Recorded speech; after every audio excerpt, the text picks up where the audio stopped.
Salve futuro militar! Eu sou o Cadu Felício, diretor do pré-militar do Matriz Educação.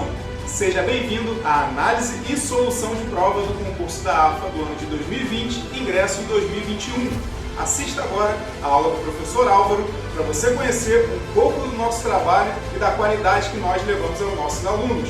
Bons estudos e nos vemos em breve! Olá, meu nome é Álvaro e vamos para a resolução da prova da AFA 2020-2021. Prova A, versão da prova A. Então vamos para a leitura da primeira questão. Questão 49. Fevereiro de 2020 destacou-se por uma quantidade expressiva de chuva em quase todo o território nacional. Entre os dias 8 e 14, foram registradas significativas concentrações de chuva na região sudeste do Brasil. A atuação da zona de convergência do Atlântico Sul, do vértice ciclônico de altos níveis, da zona de convergência intertropical, combinadas com a termodinâmica, proporcionaram áreas de instabilidade, favorecendo acumulados de chuvas significativos. No gráfico a seguir estão destacadas algumas cidades do Sudeste e a quantidade acumulada de chuva no período acima mencionado. Para uma melhor visualização e comparação dos dados acima, foi construído um gráfico de setores. Considere o X o ângulo central correspondente à cidade de Barueri no gráfico de setores. Em relação a X, é correto afirmar que... Ora, nós estamos vendo aqui um gráfico de barras, não é um gráfico de setores. Ele quer que você construa um gráfico de setores para essas cidades, comparando essas cidades com os dados do gráfico de barras. Então, a primeira coisa que a gente vai fazer é ver a incidência de chuvas para cada cidade do meu gráfico. Você está vendo aqui embaixo que esse intervalo de 25 foi dividido em 5 pedacinhos. Então, cada pedacinho desse aqui vale 5, tá? Então, deixa eu descer, que eu já tenho esse gráfico mais ou menos trabalhado, para a gente não perder tempo. Por exemplo, olha aqui, ó, primeira cidade, cidade de Marília. Deixa eu subir só mais um pouquinho para a gente ver os nomes das cidades. Olha aqui, ó. Primeira cidade, cidade de Marília. Se você for aqui em cima, ó, 150 milímetros de chuva, tá? Então, quando eu for construir para Barueri o ângulo do gráfico de setores, que é um gráfico de pizza, eu tenho que saber qual é o percentual, né? Que Barueri corresponde ao total, né? Que a gente vai pegar exatamente o total de chuvas de Barueri pela quantidade de chuvas de todas essas cidades, vezes o ângulo 360 graus, para a gente poder saber qual é o ângulo correspondente no gráfico de pizza, né? No gráfico de setores para Barueri. Então, vamos lá, cidade a cidade. Então, primeiro Marília, você tem 150 aqui, ó, milímetros de chuva. Tá aqui no total 150. Depois, Barueri, eu tenho, ó, 175 tá aqui. Eu desci 2 pedacinhos, cada pedacinho vale 5. 175 menos 10, 165.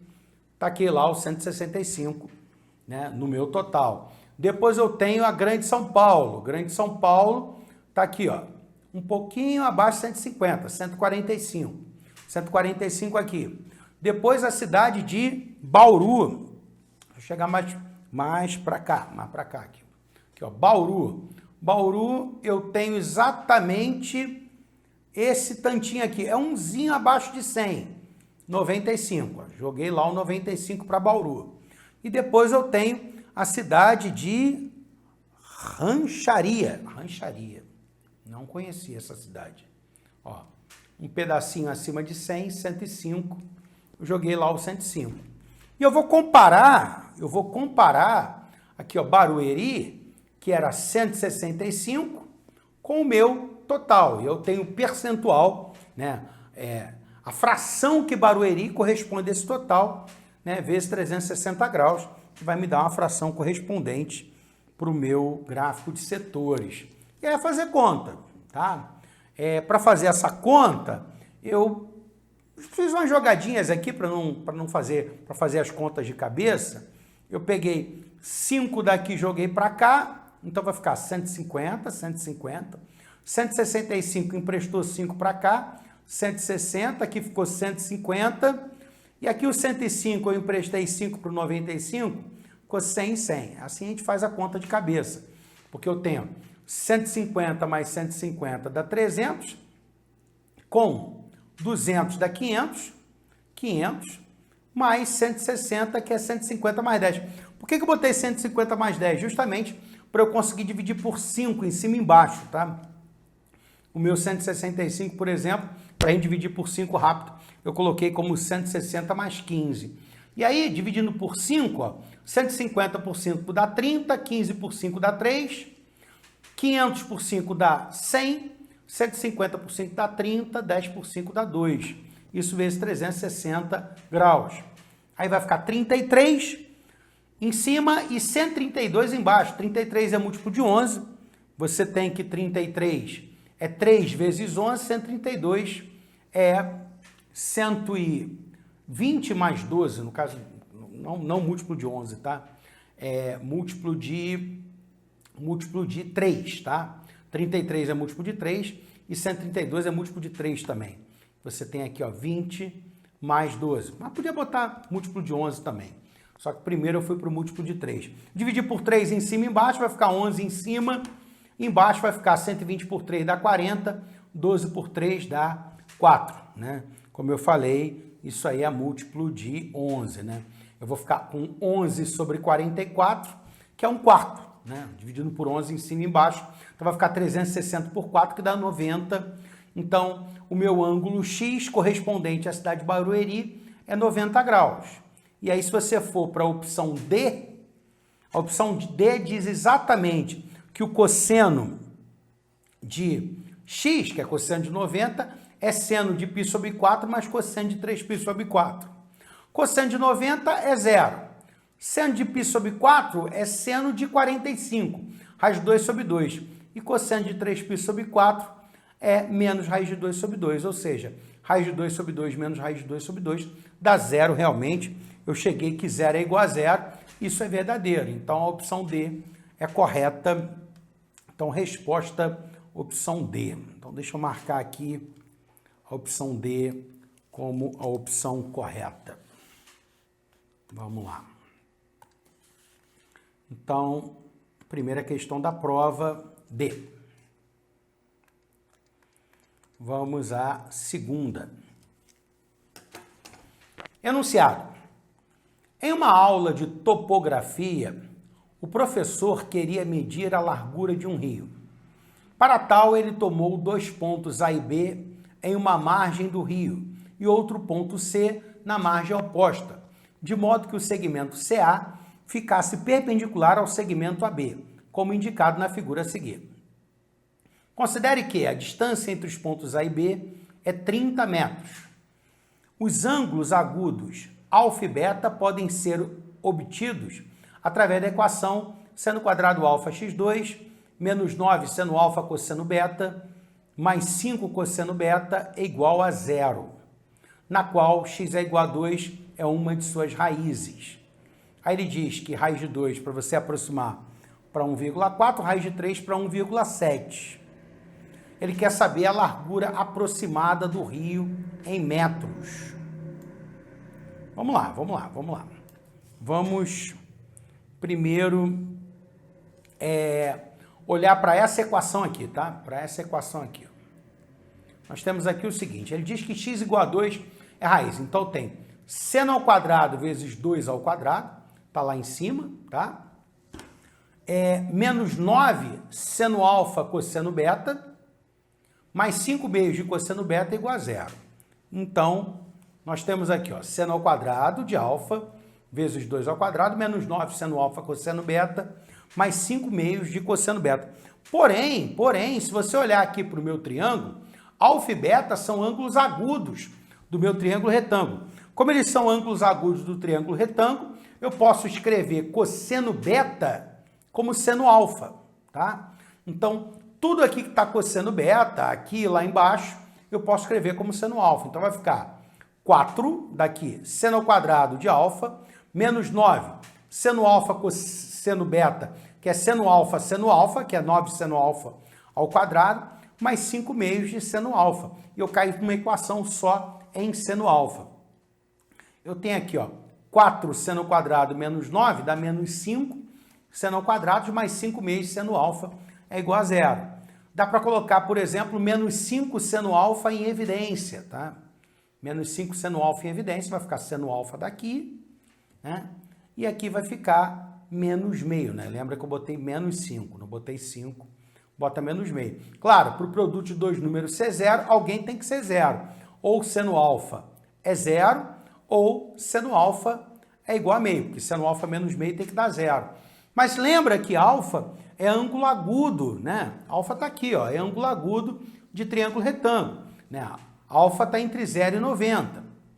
Então, seno alfa não pode ser zero, né? Zero seria, seno zero daria o 0, 180, 360. Então, seno alfa é igual a meio, né? Um ângulo agudo cujo seno é meio é o 30 graus, por exemplo, né? Então, nesse caso só tem um, né? Só o 30 graus, ângulo agudo com seno meio. Então, nós temos que a tangente alfa, se você olhar no triângulo retângulo, ó, no triângulo retângulo aqui, ó, seno alfa, cateto oposto sobre cateto adjacente, é AC sobre AB. Então, ó, seno alfa tangente alfa, AC sobre AB, tá? Aqui atrás, ó, AC, cateto oposto sobre AB, cateto adjacente. Tá bem? Eu acho que eu fiquei muito pro cantinho, ó. AC sobre AB. Então, nós temos que a tangente alfa, tá aqui, AC sobre AB, eu posso dizer que AB vale 30, né? Ele diz que AB vale 30, tá aqui, ó. A distância entre A e B é 30, então vai ficar AC sobre 30, que é AB, é a tangente de 30, que é a raiz de 3 sobre 3. E aí nós já achamos quanto é que vale o AC, que dá 30 raiz de 3 sobre 3, que dá 10 raiz de 3. Mas como ele nos fala que para considerar raiz de 3 1,7, então AC é aproximadamente 10 vezes 1,7, que é 17, letra B. Letra B, vou marcar a opção B, 17. Essa foi a segunda questão. Vamos para a terceira questão. Questão 51. Aqui, ó. Questão 51. Vamos lá. Para construir um viaduto, a prefeitura de uma cidade precisará desapropriar alguns locais de uma determinada quadra da cidade. Para identificar o que precisará ser desapropriado, fez-se um esboço da planta dessa quadra, no qual os locais foram representados em um plano cartesiano e nomeados de A1 até A10, conforme a figura a seguir. Então está aí o esboço da planta. O viaduto estará representado pela região compreendida entre as retas de equações R, que é menos meio de x menos y mais 8 igual a zero, e S menos x menos 2y menos 10 igual a zero. Um local será inteiramente desapropriado se o viaduto passar por qualquer trecho de seu território. Se cada unidade do plano no esboço da planta equivale a 10 metros na situação real, então a área total dos locais dessa quadra que precisará ser desapropriada em metros quadrados é igual a... Então vamos lá, vamos olhar para essas duas retas. Ó, a primeira reta está lá em cima, R, menos meio de x menos y mais 8 igual a zero. Olha, de cara você está vendo o seguinte, se você fizer na reta R o x igual a zero, o y dá 8. Então, ela vai passar aqui pelo ponto de ordenada 8, com toda certeza. E se você fizer, por exemplo, o x igual a 6, por exemplo, então vai ficar, ó, menos 6 sobre 2 vai dar menos 3 mais 8, né, dá dá 5, o y é igual a 5. Então, se eu colocar x igual a 6, que está aqui, ó, x igual a 6, o y dá 5 aqui, ó, bonito, ó. Essa reta. Então, a reta que passa pelo ponto de ordenada 8, passa pelo ponto 6, 5, aqui, ó, 6, 5, então é essa reta aqui, tá bem? Que é uma das retas do viaduto. A outra reta, se a gente voltar lá para cima, se você fizer, por exemplo, o x igual a 0, né, vai ficar 2y igual a 10, y igual a 5. Então, ela passa aqui pelo ponto de ordenada 5, com toda certeza. E se você fizer, por exemplo, o y igual a 0, ó, se o y for 0, isso aqui zerar, o x dá 10 bonitinho. Então, ela passa pelo ponto de abscissa 10, que é essa reta aqui. Então, você está vendo que o viaduto, ele, né, é exatamente essa região entre as duas retas amarelas. E você está vendo que ele pega quase todas as áreas, né, quase todos os terrenos. Ele só não vai pegar esse A6 e o A1, né? Então, tudo vai ter que ser desapropriado, exceto o A6 e o A1. Ele quer saber a área a ser desapropriada. Então, você está vendo aqui, ó, a área desapropriada, está aqui S, é a área total, que é 10, que é a base, vezes 8, que é a altura, está ali, ó, 10 vezes 8, tá? E menos a área 1, menos a área que é a 6, que está lá no cantinho. Menos a 1, menos a 6. Tudo isso em unidade área, tá? Eu estou considerando unidade área cada quadradinho desse aqui, tá bom? Legal? Por enquanto. Lembrando que essa unidade aqui vale 10 metros, que ele falou. Então, vai ficar 10 vezes 8, 80. Aqui, ó. 80, né? Menos. Aqui eu tenho base 3, altura 3, na área 1. 3 vezes 3 sobre 2. Que é a área de triângulo, opa, consigo por aqui, menos a área desse retângulo aqui, ó, base 2 e altura 3 também, ó, base 2 e altura 3. Então, nós temos 80 menos 6, que dá 74, menos 4,5, né? Vai ficar 69,5 unidade área. Cada unidade área, como eu falei, é um quadradinho desse. E um quadradinho desse tem dimensões 10 metros, né? 10 por 10. Então, vale 100 metros quadrados. Então, vai ficar 69,5 vezes 100 metros quadrados, 6.950, que se você for lá em cima, a resposta é letra C, ó. 6.950, bonitinho. Vamos para a próxima questão. Questão 52. Deixa eu chegar aqui para o lado. No gráfico, MN é igual a 2. Ó, MN é esse pedaço aqui, ó. Esse pedaço aqui é 2, tá? Isso aqui é 2. Ótimo. A curva representa a função f de x é igual a menos 2 log de x na base 1/3. No polígono ABCD, tá aqui, ó, polígono ABCD,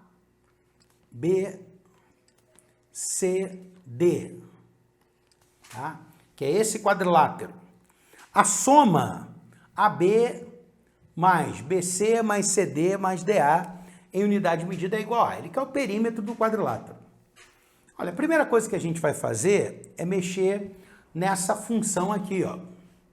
Nessa função e ver se a gente consegue escrever ela de maneira mais simples. E dá, né? Tá aqui, ó. F de x é igual a menos 2 log de x na base 1/3. 1/3 é 3 a menos 1. E aí, ó, esse menos 1 eu posso jogar para baixo aqui no meu denominador, não é verdade? E aí vai cortar e aí vai ficar 2 log de x na base 3. Bem mais fácil trabalhar. Claro que esse 2 aqui poderia ser jogado para o expoente do x. Mas eu vou preferir trabalhar com 2 log de x na base 3 mesmo. E aí você está vendo que o ponto B e o ponto C têm abscissas correspondentes, respectivamente, a sobre 2 e 2a menos 3, né? Porque acontece o seguinte, se eu pegar a abscissa igual a 2a menos 3, a ordenada é a ordenada de n.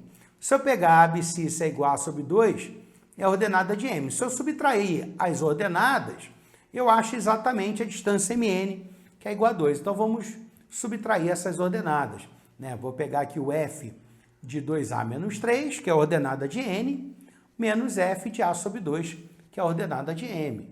Isso aqui vai ficar logaritmo, né? 2 logaritmo na base 3, usando essa expressão aqui, né? Para a função.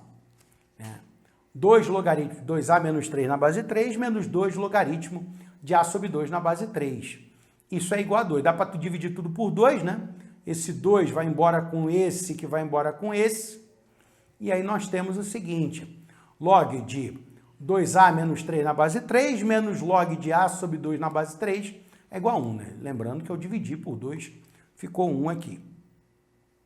E aí vai ficar uma diferença de logaritmos, que é o logaritmo do quociente, né? Logaritmo do quociente na base 3 é 1, que é log de 3 na base 3.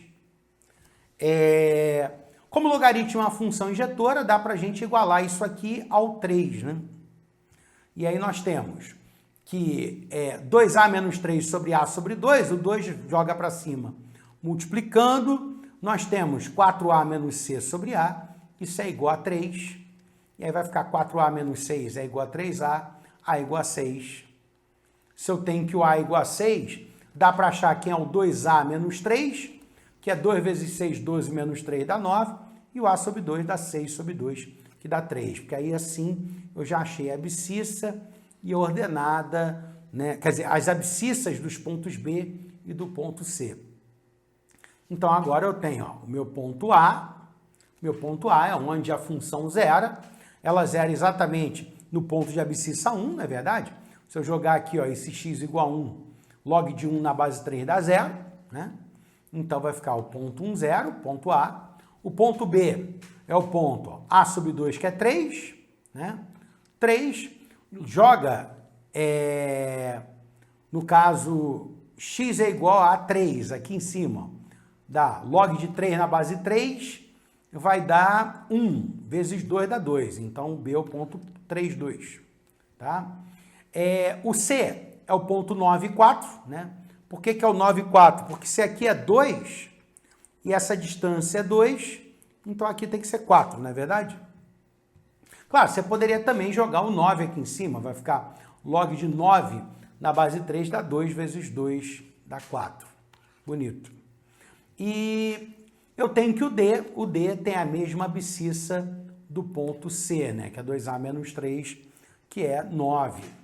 Né? 9, 0. E agora eu quero essa soma, né? A soma dos comprimentos, que é o perímetro, né? Que vai ficar a distância B.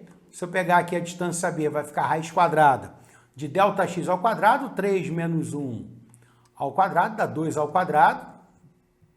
ΔY ao quadrado dá 2 menos 0 ao quadrado, que dá 2 ao quadrado, mais BC vai ficar ΔX ao quadrado, 9 menos 3 dá 6 ao quadrado, e ΔY, 4 menos 2 dá 2, tá aqui, ó, 2 ao quadrado, pela fórmula de distância. A distância CD é moleza de achar, né? Que é a própria ordenada do ponto C, que é 4, tá aqui o 4, joguei para cá, e a distância de D a A, de D até A, né, é a abscissa do D menos a abscissa do A, abscissa do D, 9 menos a abscissa do A, 1, 9 menos 1 dá 8. Fazendo essa conta, aqui eu tenho raiz de 8, que é 2 raiz de 2, né? E aqui eu tenho raiz de 40, né? 40 é 4 vezes 10, então jogo o 4 para fora da raiz, vai ficar 2 raiz de 10. Isso mais 8 mais 4, que é 12. Então dá para botar o 12 na frente. Eu só estou arrumando para ficar parecidinho com essa opção aqui correta, que é da letra A. Ó. 12 mais 2, que multiplica raiz de 10 mais raiz de 2, né? Botei o 2 aí em evidência. Resposta letra A, opção A. Opa, ficou esquisito. Tá aqui a opção A. Vamos para a próxima questão. Questão de número 53. Seja D o conjunto domínio mais amplo da função real f de x e S um subconjuntos reais, o conjunto de solução da inequação x menos 6 menor ou igual a x que multiplica, x mais 6, né? Menor ou igual a x que multiplica x mais 6, tá? Ele quer saber a interseção de D com S, do domínio mais amplo possível com o conjunto de solução da inequação. Então, a primeira coisa que a gente vai fazer é ir atrás do domínio dessa função. Como é que a gente acha domínio máximo, né? Geralmente tem questão que pede só domínio, né? Domínio pode ser feito por um único ponto, né? Não dá para saber o domínio de uma função, né? Dá para saber o domínio máximo, né? Por exemplo, eu poderia chutar um valor só para o domínio dessa função, sem problema algum, 2 valores, 3. Mas para achar o domínio máximo, com certeza os argumentos da função, né, com os valores de x que entram na função, não podem ferir as condições de existência da minha expressão geral, tá? Na verdade, você está achando o domínio máximo dessa expressão geral. E para não ferir as condições de existência, né, o radicando tem que ser maior ou igual a zero. Você está vendo aqui, ó, radicando é maior ou igual a zero. Então vai ficar x menos 4, que multiplica x2 menos 25, sobre menos x2 mais 5x menos 4, tem que ser maior ou igual a zero. Agora vamos fatorar, né? Eu tenho aqui, ó, x menos 4, não precisa fatorar, x2 menos 25, x mais 5, x menos 5. Só que aqui embaixo, você está vendo? Você tem dois números cuja soma, né? Se você botar o menos 1 em evidência, vai ficar x2 menos 5x mais 4. Então, dois números cuja soma é 5 e o produto é 4. Então, 4 e 1, né? Que são as raízes, né? X menos 4, x menos 1. E aí, qual é a tentação que a gente tem? Cortar esse x menos 4 com x menos 4. Mas ele não pode ser cortado de forma impune, tá? Você não pode cortar impunemente. Por quê? Porque x igual a 4 anula denominador. E se anula denominador, torna essa expressão inexistente. Então, para você cortar, você tem que colocar aquela restrição ali, dizendo que o x não pode ser 4, tá? Ah, não pode cortar? Pode cortar. Mas, portanto, você coloque ali a restrição, tá bem? Vai ficar x mais 5, x menos 5, sobre x menos 1. E aí aquele métodozinho lá de bisurado de achar, né, sei lá, a variação de sinal dessa expressão, né? A gente coloca lá as raízes do numerador, menos 5 e 5, tá aqui o menos 5, bolinha fechada, tá aqui o 5, bolinha fechada. Bolinha fechada significa que ali ela zera, a minha expressão zera. Olha aqui, ó, raiz do denominador, que é 1, a gente bota a bolinha aberta e tem que lembrar que o 4 tem que sair da jogada, né? Aí você pega um valor maior do que a maior das raízes, né? Por exemplo, um valor maior do que 5. Pode ser 6, pode ser 1 trilhão, 1 quadrilhão, mas 6 funciona. E jogo o 6 aqui na minha expressão e vê o sinal para x igual a 6. Ó. 6 mais 5 é positivo, 6 menos 5 é positivo, 6 menos 1 é positivo. Então começa lá positivo. Opa, fui demais, positivo, tá? Se eu chegar um pouquinho para cada um. Ó. Positivo aqui. E aí você trabalha com isso aqui como se fosse o gráfico de um polinômio, como se fosse produto. Ah, pode trabalhar como se fosse produto? Pode, né? Porque o sinal do quociente é igual ao sinal do produto. Então, se você fosse traçar um gráfico de um polinômio, passaria pela raiz 5, pela raiz 1, pela raiz menos 5, né? Aqui seria positivo, negativo e negativo aqui, né? Legal? Então, por isso que você pode imaginar aqui um gráfico de polinômio. Não é legal traçar o gráfico porque, né, o polinômio, que é o produto, não corresponde ao gráfico exato da fração. Mas existe uma correspondência perfeita de sinais.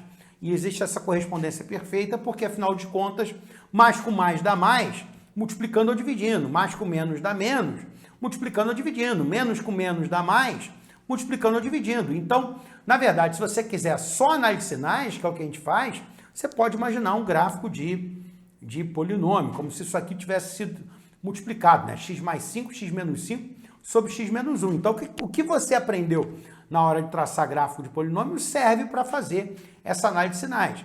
Não é conveniente traçar porque não é exatamente o gráfico disso aqui, tá? Então, você tem essa análise de sinais aí.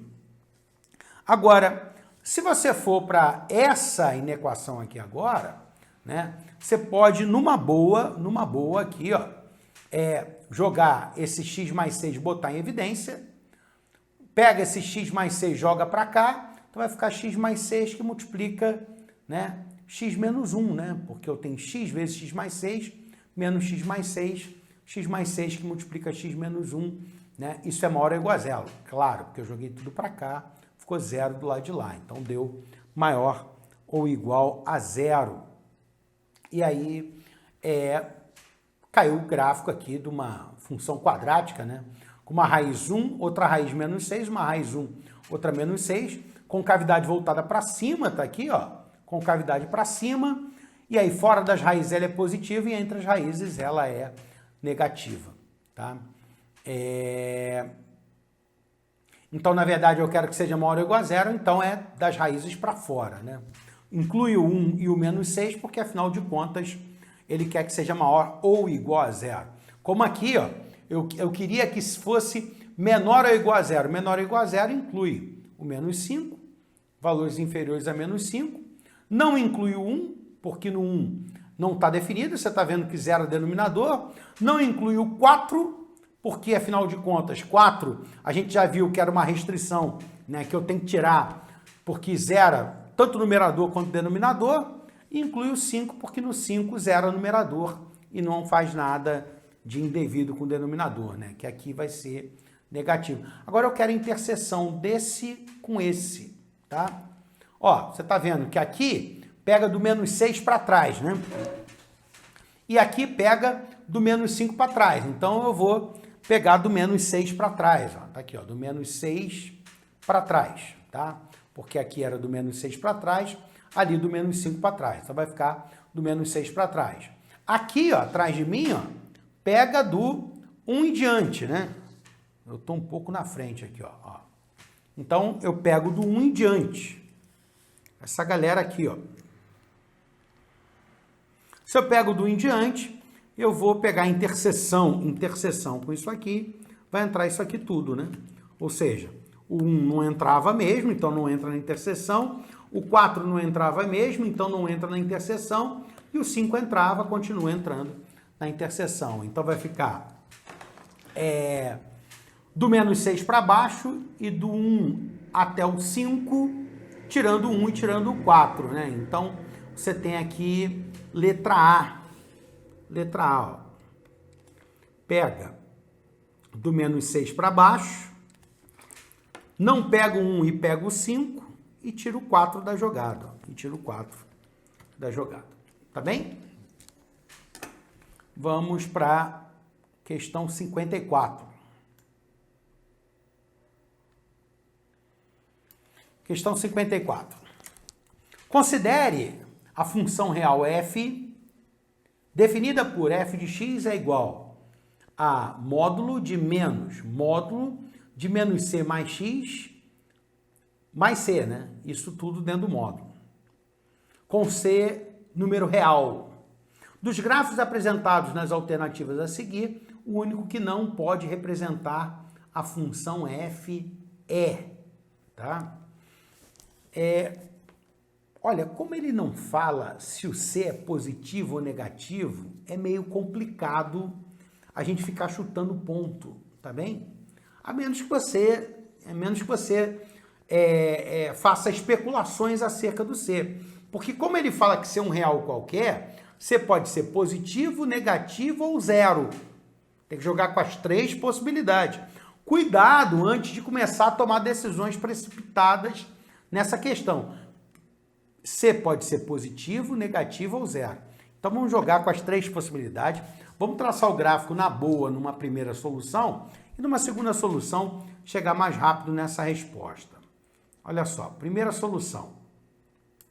Ó, C é maior que zero, tá? Eu tô aqui. Ó. C é maior que zero. Lembrando que eu quero isso aqui, ó. Eu posso até... Dá para organizar isso aqui melhor, né? Isso aqui é C menos módulo de x menos C, né? Tá? Que é onde a gente quer chegar, ó. C menos módulo de x menos C, tudo isso em módulo. Tá? Eu quero chegar aqui, ó. Quero chegar aqui. Então vamos em etapas. Ah, eu não sei traçar o gráfico disso. Tudo bem, então não traça, tá? Traça até onde a gente sabe. Então, a gente sabe traçar o gráfico de módulo de x, que é esse gráfico branco aqui que você está vendo, ó. O gráfico branco, y é igual a módulo de x, tá? C é positivo. Agora eu vou para o gráfico de y é igual a x menos c. Subtrair c em x, eu tenho uma translação para a direita. Aqui, ó, translação para a direita. O vértice saiu aqui do ponto zero e foi aqui para o ponto C, tá? Agora, ó, lembra que eu quero chegar aqui, ó. Então, vou chegar aqui parcialmente, ó. Menos módulo de x menos c. Então, eu tinha módulo de x menos c, só assumia valores positivos em amarelo, menos módulo de x menos c, agora só assume valores negativos. Tudo que era positivo aqui em cima se tornou negativo aqui embaixo, que era zero, continua sendo zero. Só que eu quero chegar aqui, ó. Eu quero chegar aqui. Então, agora soma C para todas as ordenadas. Então, quando você soma C para todas as ordenadas, né? Todas as ordenadas sobem C, ó.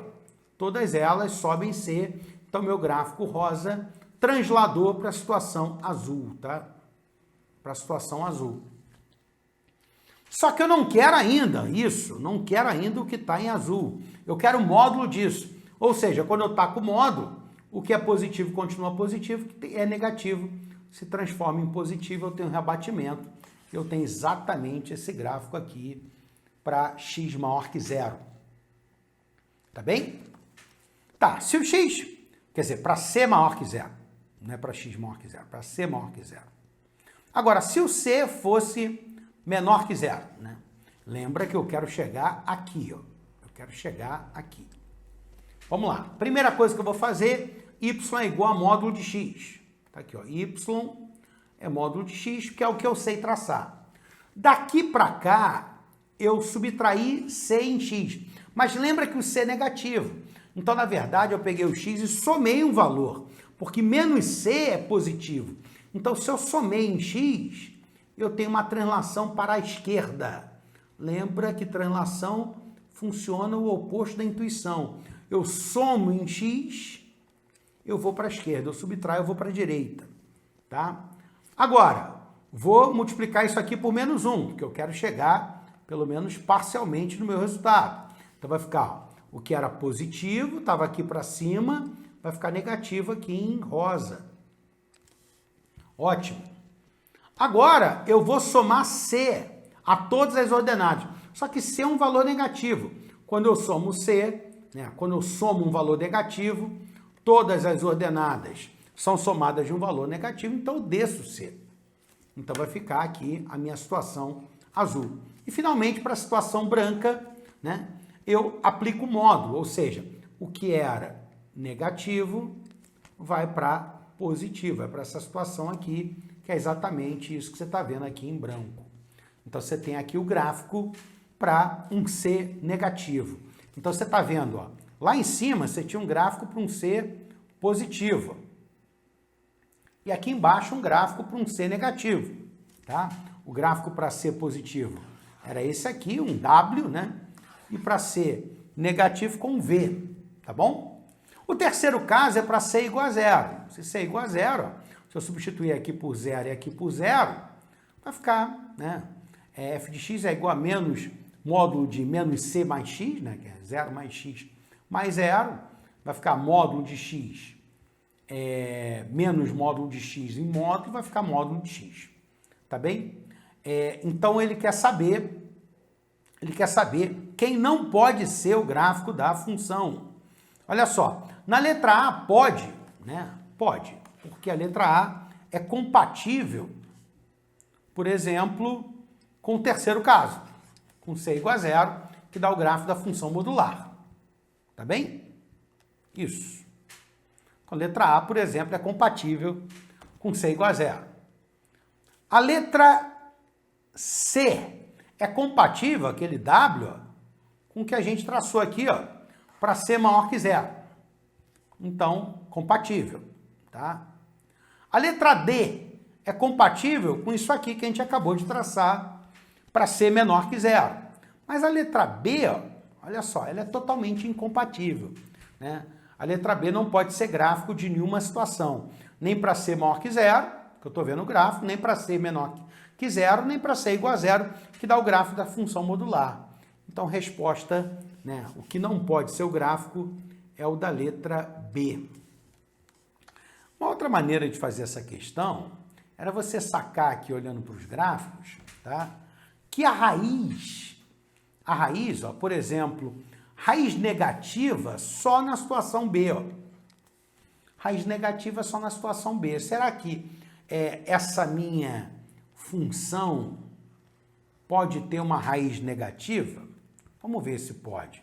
Vamos ver quais são as raízes dessa minha função. A segunda solução, eu tenho aqui o meu f de x, que é menos módulo de menos c mais x mais c, tudo isso em módulo, igual a zero, né? Quando é que o número tem módulo igual a zero? Quando ele é zero. Então vai ficar menos módulo de menos c mais x mais c igual a zero. Joga esse carinha para lá, vai ficar módulo de x menos c igual a c.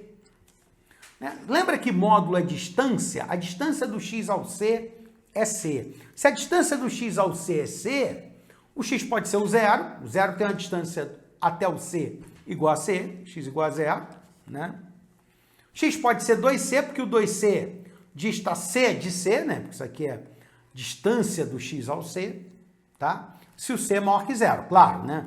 O módulo tem que assumir valores maiores ou iguais a zero. Então, se c é maior que zero, tá? Então, essa minha equação tem duas raízes. Você poderia escrever também que x menos c é mais ou menos c também. Você chegaria que x igual a zero ou x igual a 2c. Eu gosto de olhar para isso aqui como distância. Distância do x ao c é igual a c, tá? Porque o módulo de x menos c é a distância do x ao c. Então, se a distância do x ao c é c, ou x é zero, ou x é 2c, direto. Se o c for negativo, quando é que o módulo assume um valor negativo? Nunca, né? Então, isso aqui é logicamente falso. E se o c for zero, né, módulo de x é zero, só se o x for zero também. Então, você está vendo que as raízes podem ser 0, 2c com c positivo, ou zero, né? Então, você não tem raiz negativa. Se você não tem raiz negativa, olha aqui o gráfico da B. A B tem uma raiz negativa. Então, o gráfico da B não pode ser a resposta com toda certeza, tá? Essa segunda solução é bem mais rápida, mas eu considero uma solução covarde, né? Porque é aquela solução de quem já fez a questão e buscou uma maneira de fazê-la mais rápido. Que isso é uma coisa que dificilmente você vai pensar lá na hora, tá? Próxima questão, questão 55. Considere no plano de Argand-Gauss os números complexos z, x mais y, i, em que x e y são números reais e raiz de menos 1 é igual a i, tais que módulo de z mais i igual a 5, a parte imaginária de z mais z ao quadrado, mais o módulo de z barra ao quadrado, né, do conjugado ao quadrado, menos a parte real de z que multiplica a parte real de z mais 2 vezes i elevado a 1093 vezes a parte imaginária de z é igual a 12, tá? É correto afirmar que os pontos P de x, y, afixos de z, podem formar um.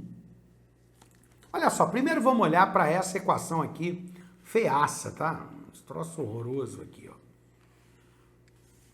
Vê se você concorda. A parte imaginária de Z é y, tá? Z é x mais y. Z ao quadrado é x mais y ao quadrado. Módulo de Z barra ao quadrado, módulo de x menos y ao quadrado. Mas você poderia pegar o módulo de Z, tá? Porque o módulo de Z é igual ao módulo do conjugado, tá? Aqui, ó, parte real de Z, que é x. Parte real de Z, que é x. Aqui você tem mais 2 vezes e elevado a 1093. 1093 é 1092 mais 1, né?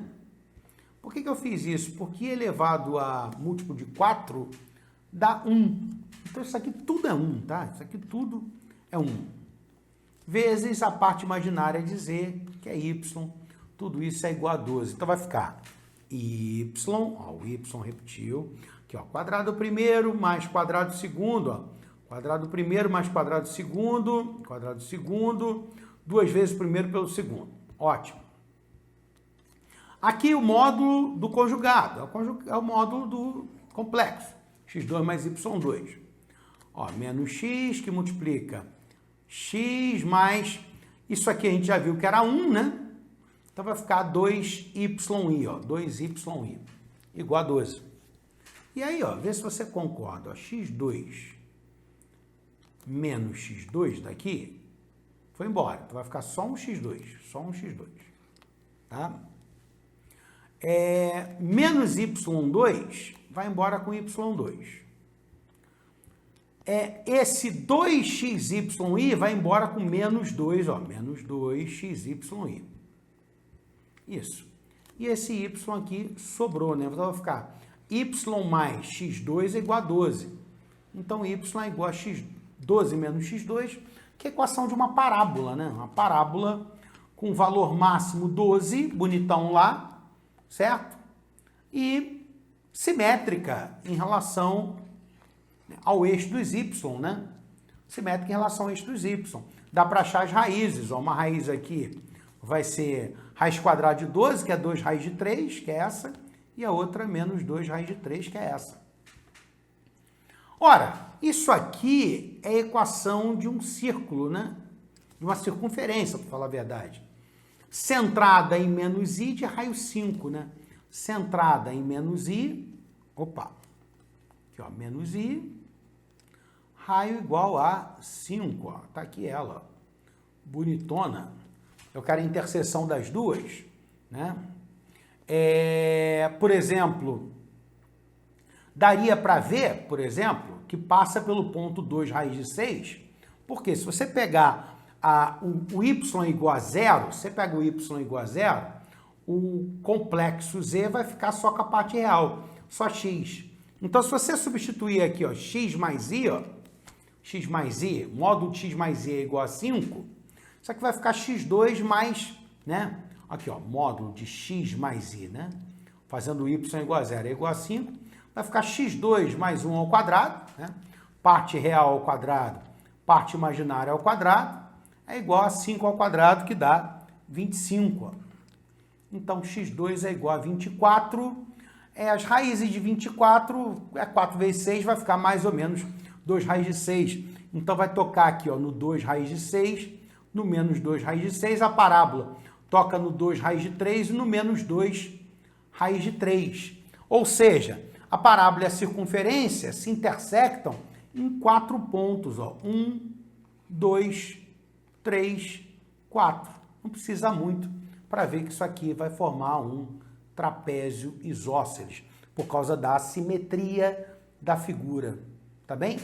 Então, trapézio isósceles, resposta letra A. Se você quisesse, você poderia fazer a interseção das curvas e achar as coordenadas dos pontos, mas não havia necessidade. Vamos para a próxima questão, questão 56. Outra questão de complexos, né? Vamos lá.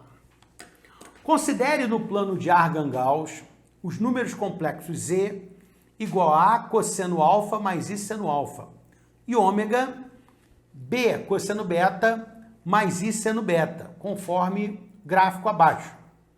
Está aí o complexo Z, que é o menos 3 mais I raiz de 3, e o complexo ômega. Né?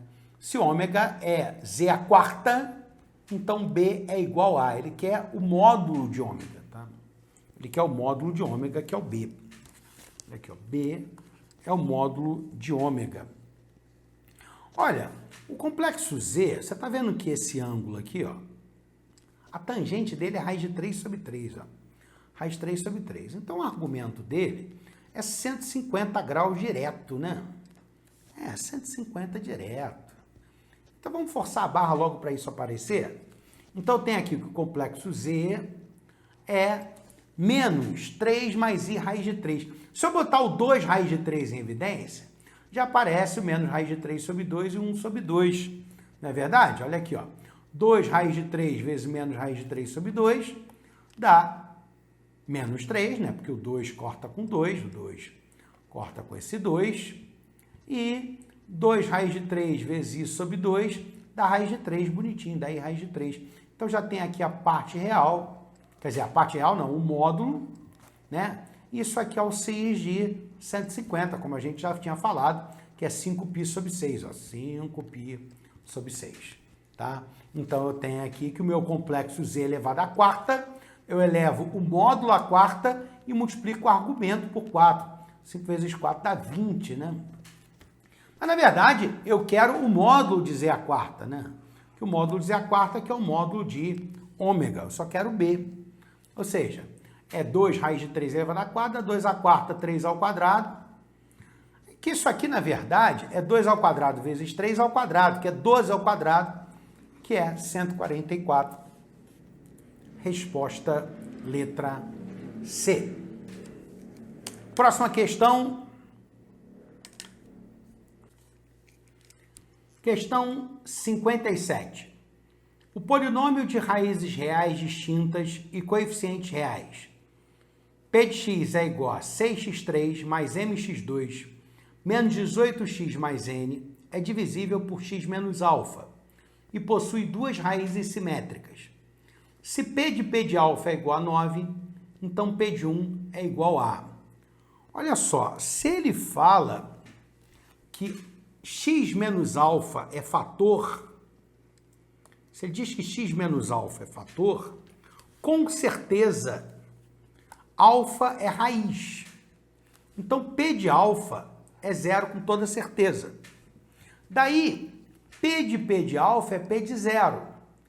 E o P de zero, se você substituir x por 0, 0, 0, vai dar o n. Então, P de zero, ele diz que é 9, né? Que é o P de alfa, então n é igual a 9. Ele fala que P de x tem duas raízes simétricas. Então, vou chamar uma de K, outra de menos K, e a outra eu vou chamar de L. E alguém deve estar perguntando, onde é que vai entrar a raiz alfa? Olha, essa raiz alfa ela não tem tanta importância aqui, tá? Ela serve muito para a gente ver que o P de alfa é zero, e aí o P de alfa ser o P de zero, tá bem? Eu não vou colocar alfa. Alfa pode ser essa, ou pode ser essa, ou pode ser essa, sem problemas, tá? Na verdade, a raiz alfa eu já usei, é uma dessas.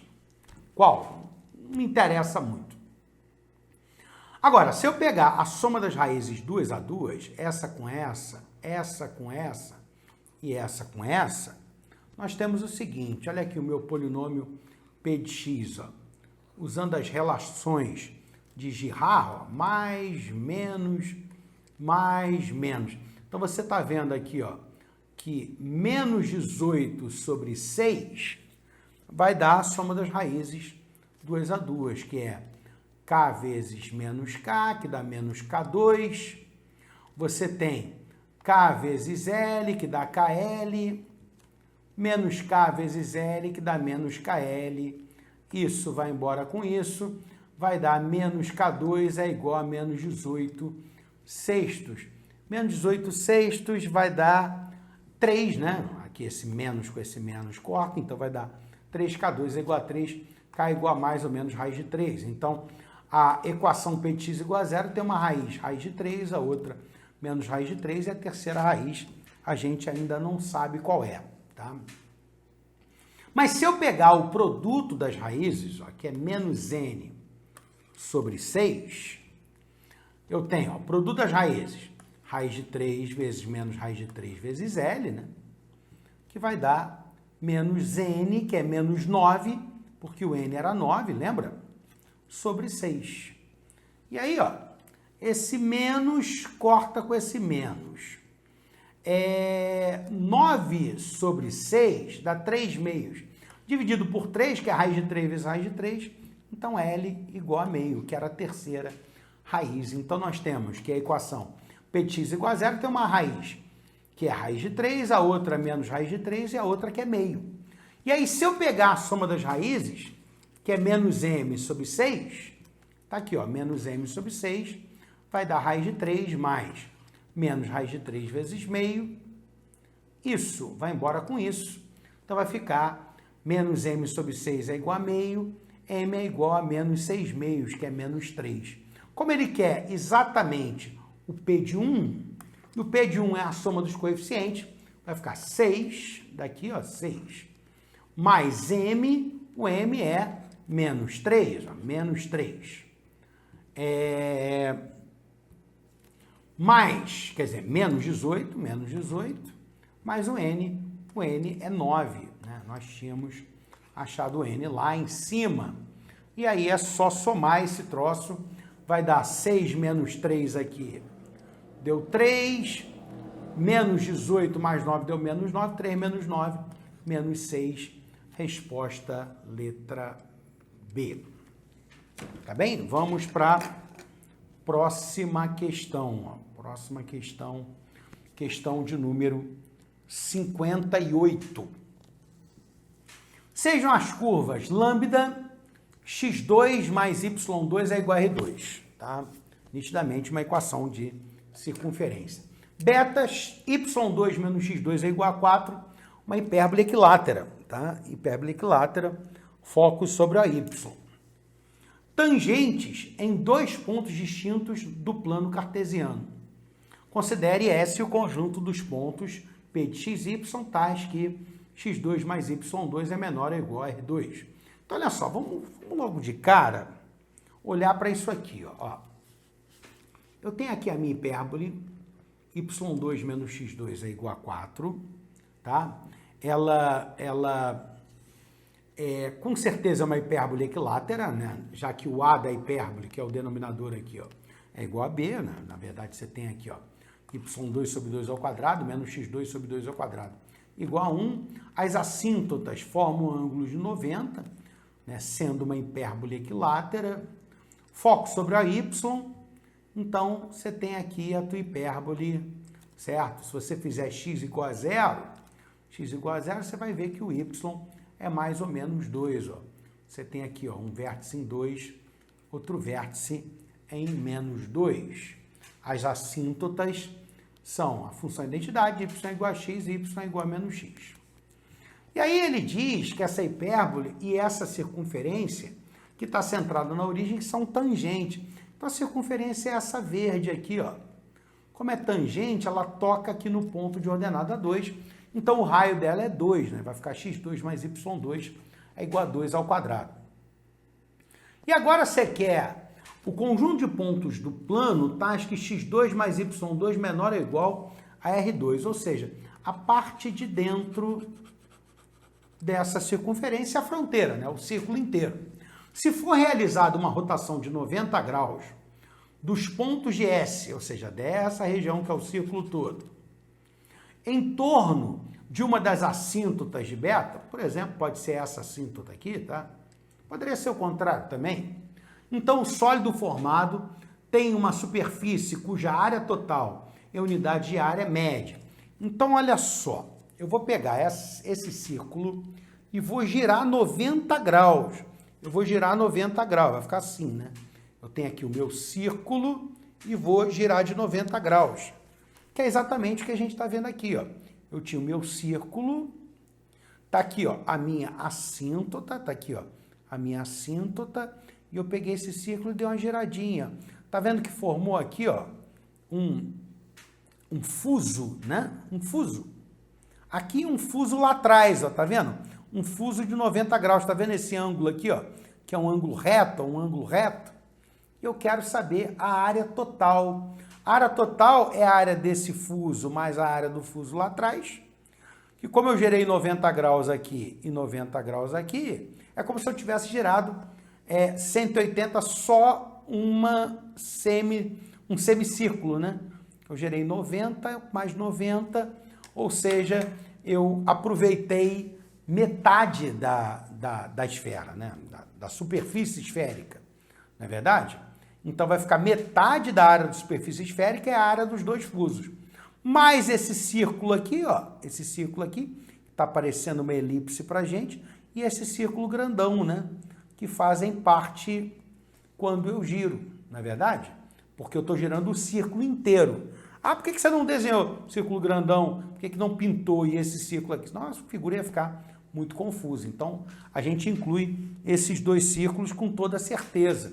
Então, você tem aqui, ó, nessa figurinha, você tem aqui, ó, metade da superfície esférica, 4πr2, que é 2 ao quadrado sobre 2, que eu gerei 90 mais 90, mais um círculo, mais outro círculo aqui, né?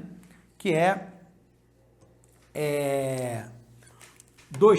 π vezes o raio ao quadrado, né? Então, eu tenho aqui, ó, metade da superfície esférica, mais um círculo, mais 8 círculos. É só fazer conta. Aqui vai dar 4 vezes 4, 16 sobre 2 dá 8, 8π, mais 4π, mais 4π, dá 8, mais 4 dá 16π. Resposta letra D. Letra D. Questão 59, tá? O jogo árabe chamado Kirkat, ou Al-Kirk, sei lá como é que pronuncia isso, nunca estudei árabe, é semelhante ao jogo de damas moderno, no qual há um tabuleiro de 25 casas 5 por 5. Esse jogo foi mencionado na obra Kitab al-Aghani, também não sei pronunciar, do século X. O Al-Kirk era também o nome para o jogo que atualmente é conhecido como trilha. Nunca joguei trilha na vida. Certo dia, um caixeiro viajante apresentou esse jogo a um rei que ficou encantado com ele e decidiu que iria comprá-lo. Pediu ao viajante que colocasse preço no produto. O caixeiro disse: Vossa Majestade, posso lhe vender o jogo por uma simples barganha. Basta me dar 1 grão de milho para a primeira casa do jogo, 2 grãos de milho para a segunda casa do jogo, 4 grãos de milho para a terceira casa do jogo, 8 grãos de milho para a quarta casa do jogo e assim por diante até a 25ª casa do tabuleiro. O rei imediatamente ordenou o pagamento para o caixeiro viajante em troca do jogo que tanto lhe agradou, levando em consideração que o peso médio de 1 grão de milho seja 0,30 gramas, pode-se afirmar que, tá? Letra A, pelo pagamento referente à 13ª casa, considerando o peso médio do grão de milho, o caixeiro recebeu 1,2288 quilos. Vamos ver. Olha só, vamos lá. 13ª casa, ó, na primeira casa, 1. Na segunda casa, 2. Na 13ª, 2 elevado a 13 menos 1, né? Porque na primeira casa tem 1 grão de milho, na primeira casa você tem 2 elevado a 1 menos 1. Na segunda, 2 elevado a 2 menos 1 grãos. E assim por diante. Na 13ª, 2 elevado a 13 menos 1 grãos, vezes o peso médio do grão de milho. Isso aqui vai dar 2 elevado a 12, 2 a 10ª é 1024. 2 a 11, 2048, 2 a 12, 4096, né? Só que ele quer em quilo, né? Eu tenho 30 gramas. 30 gramas é 3 décimos de grama, tá? 3 décimos de grama. Só que o grama é 1 quilo sobre 1000, né? Legal, então fazer essa conta, né? Vai ficar Posso pegar 4.000 vezes 3, dá 12.000. 90 vezes 3 dá 270. 6 vezes 3 dá 18. Tudo isso sobre 1.000 vezes 10 dá 10.000, né? Então vai ficar 12.288, né? Aqui, ó, 12.000 mais 270 mais 18, 12.288, que eu vou tirar 4 casas, né? Aqui, ó, 1, 2, 3, 4, 1,2288 quilos. A letra A está corretíssima, a resposta é a letra A, tá bem? Ótimo, ótimo, ótimo. Peraí, deixa eu só tirar isso aqui, tá. Letra A, correta. Por que a letra B está errada, né? Até a 10ª casa do tabuleiro, se considerado o peso médio do grão de milho, o viajante tinha recebido um total de 307,2 gramas. Vamos ver. A soma das massas até a 10ª casa, né, vai ficar a soma dos termos de uma progressão geométrica de razão 2. Primeiro termo 1, que na primeira casa ele recebe 1. 2 elevado à quantidade de termos, 2 elevado à 10ª menos 1, já que 2 é a razão da PG sobre a razão menos 1, vezes 0,30 gramas. 2 à 10ª, 1.024, menos 1, 1.023. Né? 2 menos 1 dá 1, vezes 0,30 dá... Olha aqui, ó. Vamos lá, vamos com calma. 30 gramas, 0,30 gramas é 3 décimos de grama, tá? Então, vou multiplicar por 3 e dividir por 10, ó. 1.000 por 3 dá 3.000. 20 por 3 dá 60. 3 vezes 3 dá 9. Isso dividido por 10, tá? Porque é 0,3 gramas, né? Então, vai ficar 3.069 sobre 10. 3.069 sobre 10 dá 306,9. Ele diz que é 307,2. Está errado. É falso. Na letra C, ele diz que a quantidade de grãos recebido pelo caixeiro viajante é um número terminado em 7. Vamos ver a quantidade dos 25, né? É a soma dos termos de uma progressão de 25 termos, com o primeiro termo 1 e razão 2, né? Uma PG. Vai ficar 1 vezes Q elevado à quantidade menos 1 sobre Q menos 1, né? Que é a razão, Qzinho a razão, né? Aqui é a quantidade para as 25 casas, tá? Então vai ficar 2 elevado a 25 menos 1. 2 elevado a 25 é 2 à 10ª vezes 2 à 10ª vezes 2 à 5ª menos 1. Por que eu estou fazendo assim? Porque eu quero, na verdade, algarismo das unidades, né? O algarismo das unidades 2 à 10ª, já que é 1024, eu sei achar que é 4. Para 2 à 10ª, 1024, 4. Termina em 4. 2 à 5ª é 32, termina em 2. Isso menos 1. Né? Então vai ficar, ó, olha só, 4 vezes 4, 16, vezes 2 dá 32, isso termina em 2, menos 1. Né? Isso termina em 1, que é o algarismo das unidades. Módulo 10 é exatamente o resto da divisão por 10. Tá? Então, ele diz que o resto da divisão por 10 é 7, mas na verdade ele diz que é 7, mas é 1, tá? Então tá errado. E na letra D, a quantidade de grãos recebido pelo viajante é um número múltiplo de 2, mas não é mesmo, porque acabamos de ver que é 2 elevado a 25 menos 1. 2 elevado a 25 é par. Par menos 1 é ímpar, e ímpar não pode ser múltiplo de 2. Então a resposta é letra A realmente, tá? Vamos para a próxima questão, que é a questão 60. Sequências têm relevância para estudos em matemática, mas também habitam o imaginário das pessoas na observação de possíveis coincidências. Um exemplo foi a data de 2 de fevereiro desse ano, de 2020. Esse foi o 33º dia do ano, estava a 333 dias do fim de 2020.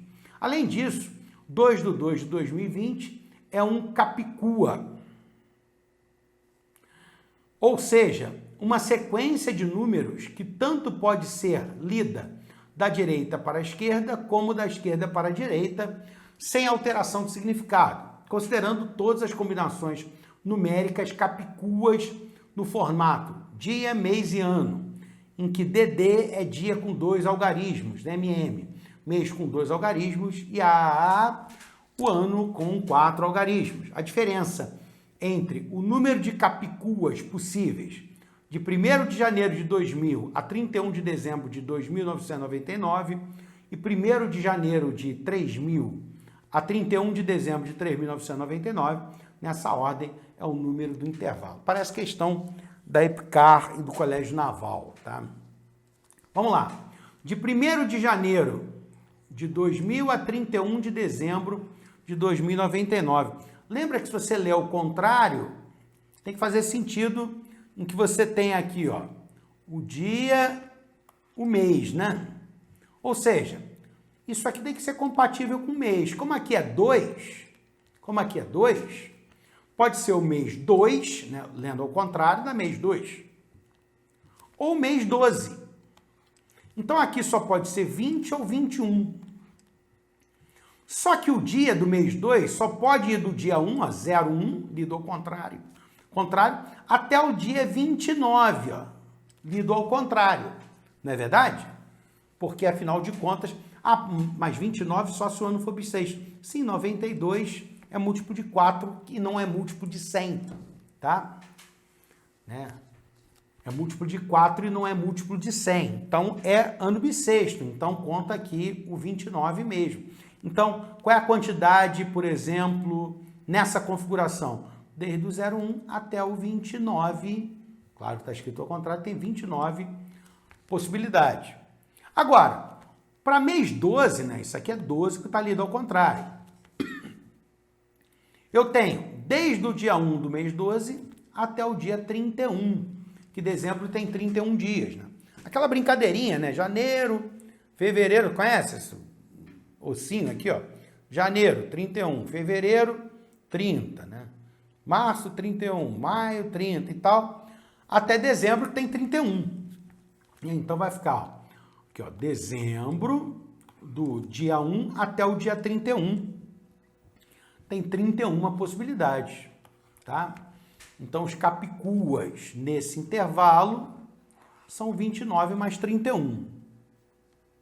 Agora, de 1º de janeiro de 3000 a 31 de dezembro de 3.999, você está vendo aqui, ó, que o mês, quando você lê ao contrário, tem que terminar em 3. Olha, mês terminado em 3, não existe mês 13, mês 23, só existe o mês 3, só existe o mês de março. Então, vai desde o dia 1, lido ao contrário, né? Até o dia 31, que março tem 31 dias também, ó. Janeiro, fevereiro, março, ó, ossinho, 31 dias. Então, ele quer saber a diferença entre a quantidade nessa configuração e nessa 29 mais 31 menos 31, tá aqui, ó, 29 mais 31 menos 31, que dá exatamente 29, letra B, porque na letra B você tem entre 27 e 32, tá? Letra B. Próxima questão, questão 61. Deixa eu botar ela certinha aqui, porque é um enunciado enorme, tá? Acho que tá dando para enxergar bem. Seguinte, no início do mês de março de 2020, dias após, só ficar um pouco maior, dias após a identificação do primeiro caso do novo coronavírus no Brasil, ainda não se podia dizer com certeza um conjunto específico de sinais e ou sintomas clínicos que fosse suficiente para garantir possíveis indivíduos infectados, tá? Fontes ligadas a órgãos governamentais de saúde destacavam os 7 sinais e ou sintomas clínicos listados a seguir: febre, coriza, cefaleia, adinamia, irritabilidade, dor de garganta, batimento de asas nasais. Devido à falta de testes no Brasil, no início da pandemia, sugeria-se que a coleta de fluidos corporais para exames em laboratório fosse feita apenas em indivíduos que apresentassem um conjunto de, no mínimo, 4 desses sinais e ou sintomas. Nesse contexto, considere P a probabilidade de um indivíduo que apresenta um ou mais sintomas listados ter seu fluido corporal recolhido para a realização de exames em laboratório. Considere também que a ocorrência de cada sintoma é equiprovável. P é um número do intervalo. Então, olha só, ele quer saber qual a probabilidade do sujeito que tem sintoma, tá? Ó, nesse contexto, considere a probabilidade de um indivíduo que apresenta um ou mais sintomas ter seu fluido corporal recolhido. Olha, o cara tem sintoma, eu quero que tenha o fluido corporal recolhido. Então ele tem que ter no mínimo 4 sintomas. E ele diz que a ocorrência do sintoma é equiprovável. Olha, às vezes a gente não leva a questão a sério, mas a questão é séria. Está bem feita. E a gente não leva a sério e pode errar. Isso já aconteceu comigo, tá? Eu achar que a questão, não vai levar tão... O cara não vai levar tão a ferro e a fogo o negócio. E levou, e eu me ferrei, porque errei e tive que refazer a questão. Às vezes não acha a resposta para marcar e tem que fazer de novo, tá? Já aconteceu isso comigo várias vezes. Mas às vezes acontece da gente levar a questão muito a sério e ver que a questão não é para ser levada tanto a sério, tá? Quem montou a questão não foi tão criterioso. É o caso dessa questão. Tá, vamos ser o mais criterioso possível. Olha só, você tem aqui 7 sintomas, tá? Deixa eu botar aqui para o meio. Ó, 1, 2, 3, 4, 5, 6, 7. Ele diz que a ocorrência de cada sintoma é equiprovável. O que ele quer dizer com isso? Quer dizer que a probabilidade de cada um dos sintomas é igual? A probabilidade de ter febre é igual à probabilidade de ter coriza, que é igual à probabilidade de ter cefaleia, a dinamia, assim por diante? Olha, se for assim, a solução do problema é o que está aqui em verde. Porque qual a probabilidade do cara ter seu sangue coletado, né, o seu fluido coletado, fluido corporal para poder fazer o exame? Ele ter pelo menos 4 sintomas. Então, ó, dos 7 sintomas, escolhe 4. Tá? Escolhi 4. A probabilidade dele ter 4 sintomas, vou chamar de... Por exemplo, a probabilidade de ter qualquer um dos sintomas aqui, vou chamar de Pzinho, tá? Porque eles são equiprováveis. Então, a probabilidade de ter febre é Pzinho, coriza é Pzinho, cefaleia é Pzinho, tudo aqui é Pzinho, tá? Então, quero a probabilidade dele ter o fluido dele coletado. Então, dos 7 sintomas, escolhe 4. Então, ele tem 4 sintomas e não tem os outros 3. Se ele tem probabilidade Pzinho para qualquer sintoma, se ele apresenta 4 sintomas, então é Pzinho elevado à 4ª. Porque para cada um desses 4 sintomas dos 7 que eu escolhi, você tem Pzinho. Você tem aqui um problema de probabilidade binomial. E aí, ó, você tem que, né, porque ele não tem sintoma, a probabilidade é 1 menos Pzinho, elevado ao cubo. Vamos supor que ele tenha 5 sintomas, ele vai ter o fluido também coletado. Então, dos 7, escolhe 5, né? Para cada um dos 5 que você escolheu para ele tem uma probabilidade de Pzinho, então Pzinho elevado à 5ª. E os outros 2, ele não tem, então a probabilidade é 1 menos Pzinho ao quadrado. Vamos supor que ele tenha 6 sintomas. Dos 7 sintomas, escolhe 6, né? Cada um dos 6 que você escolheu tem a probabilidade de Pzinho elevado à 6ª, e 1 ele não tem. Então, a probabilidade é 1 menos Pzinho elevado a 1. Ou então, dos 7 sintomas, ele tem os 7. Qual é a probabilidade? Cada um deles tem probabilidade de Pzinho. Então, Pzinho elevado a 7. Como ele não tem 0 sintomas, né? Ele tem todos, 1 menos Pzinho elevado a 0. Tudo isso sobre aqui, ó, né? Como eu peguei indivíduos que têm pelo menos um sintoma, então dos 7 escolhe 1, né? Esse sintoma tem probabilidade de Pzinho, então ele não tem os outros 6.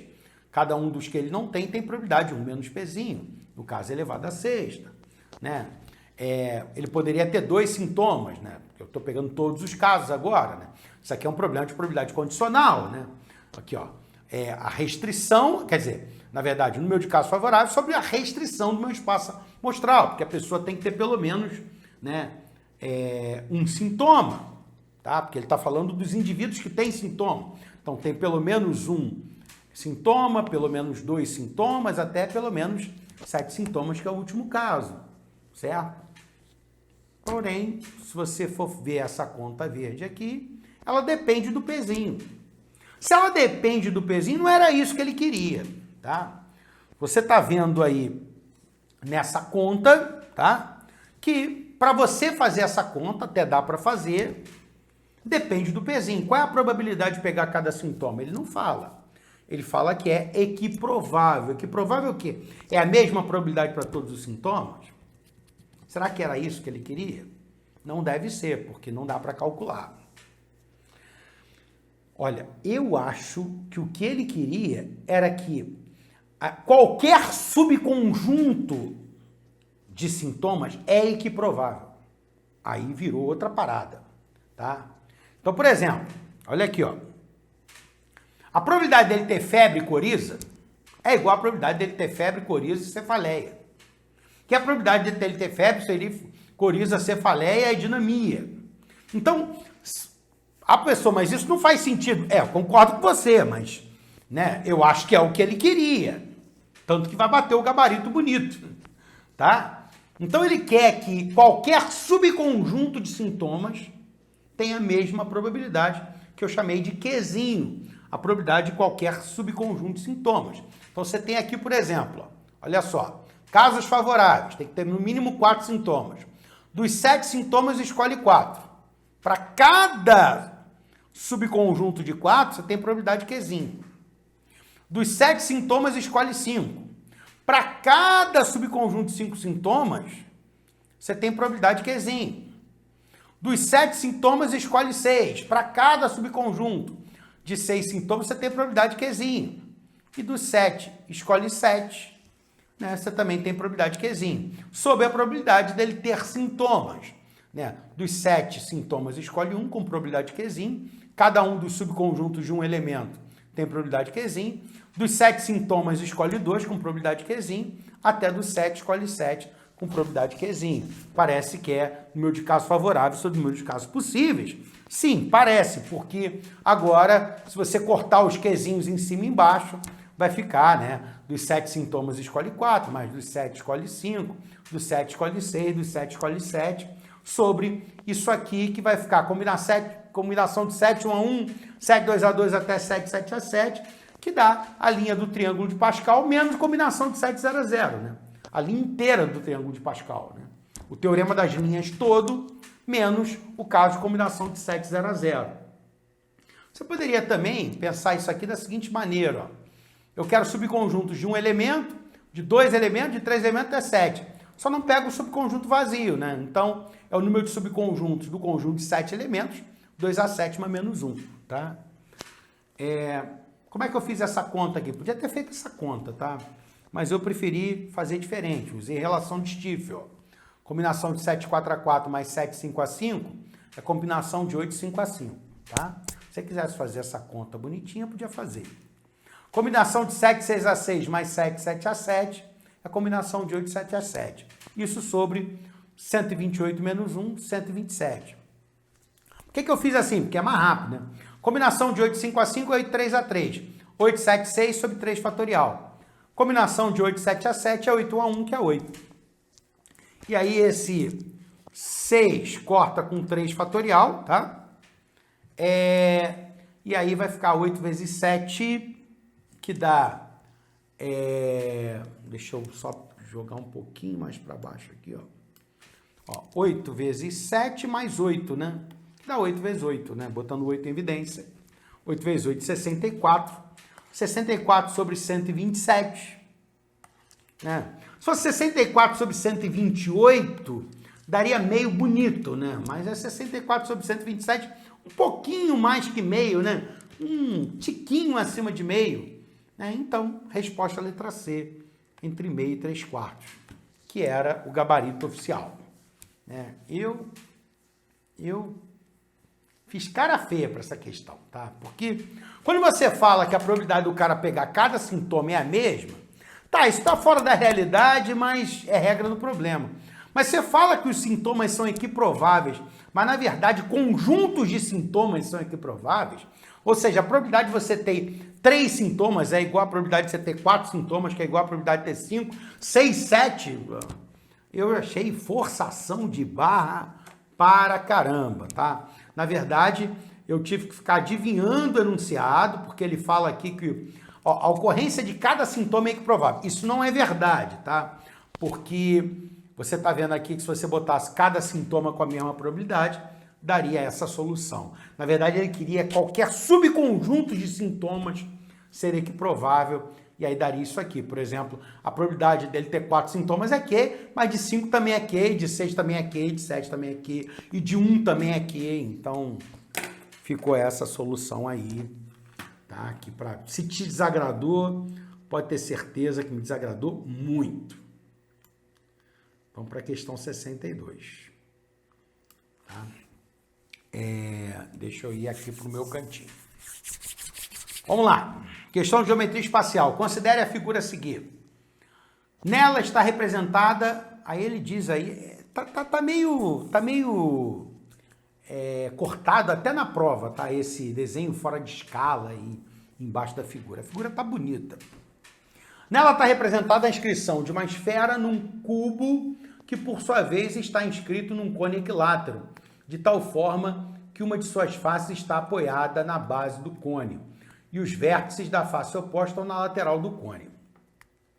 A projeção ortogonal do vértice do cone a sua base contém 2 pontos de tangência da esfera com o cubo. Tá? Se R1 e R são, respectivamente, as medidas dos raios da base do cone e do raio da esfera em centímetro, então, tá?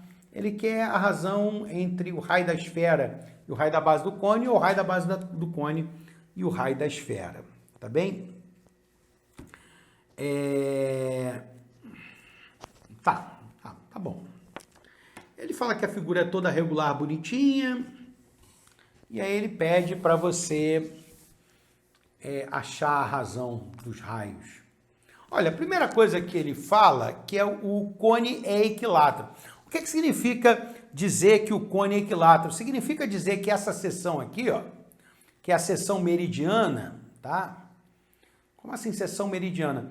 Meridiano, pensa no meridiano da Terra. O meridiano não é um corte da Terra que contém o eixo central da esfera, né? Porque você tem aqui a esfera, a bola, né? Você tem o eixo no meio, você tem um corte que contém o eixo. Então, qualquer corte que contém o eixo é uma seção meridiana. Você tem aqui o eixo do cone, você tem esse corte aqui, tá? Que é um triângulo equilátero, né? Porque o cone é equilátero, tá? Para o cone ser equilátero, ele tem que ter lados iguais. O que tem lado igual no cone? Exatamente essa seção meridiana, tá bem? Então, você coloca aqui um cubo, mas esse cubo é tal que isso aqui é a aresta, isso aqui é a diagonal da face. Olha aqui em cima, ó, tá? Eu tô, na verdade, ó, entre esse ponto e esse aqui, ó. Isso aqui é a diagonal da face, ó. Aqui é a minha seção meridiana, e eu tenho aqui, ó, um ponto aqui, ó, onde toca, outro ponto, eu tenho a diagonal da face, e aqui eu tenho uma aresta. Exatamente o que eu estava falando aqui, ó. Isso aqui é uma diagonal da face, isso aqui é uma aresta na seção meridiana, tá? Então, se isso aqui é a aresta do meu cubo, né? E a aresta do cubo é o dobro do raio da esfera inscrito, ó, né? Olha aqui a face do meu cubo, aqui está a minha esfera inscrita, e aqui eu tenho o dobro do raio da esfera inscrita. Então, isso aqui é o dobro do raio da esfera inscrita, isso aqui é a diagonal da face, né, que é a aresta do cubo raiz de 2, legal? E como é um triângulo equilátero, que é 60, 90, que é 30, né? E lado oposto a 30, ó, tangente de 30, é raiz de 3 sobre 3, né? Então, isso aqui é 2R, aqui eu tenho 2R raiz de 3 sobre 3. Daí, nós temos aqui, ó, 2R raiz de 3 sobre 3 do outro lado também, E aqui no meio nós temos 2 raiz de 2R, ou 2R raiz de 2, né? Isso formando o diâmetro da base do meu cone. Então eu posso escrever, que 2Rzão, tá? 2Rzão, aqui em cima,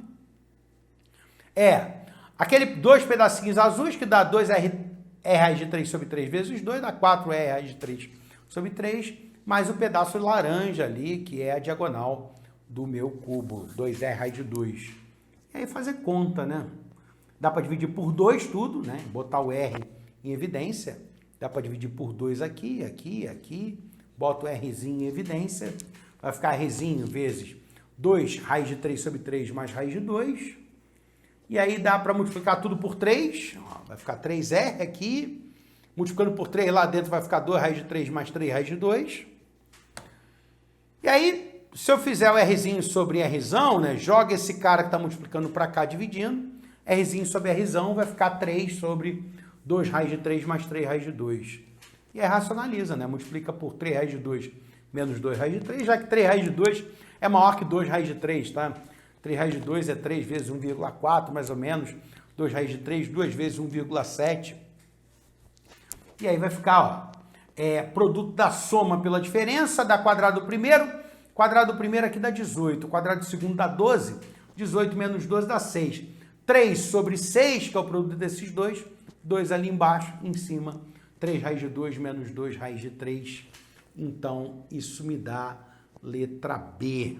Olha aqui, letra B. Rzinho sobre Rzão. 3 raiz de 2 menos 2 raiz de 3 sobre 2.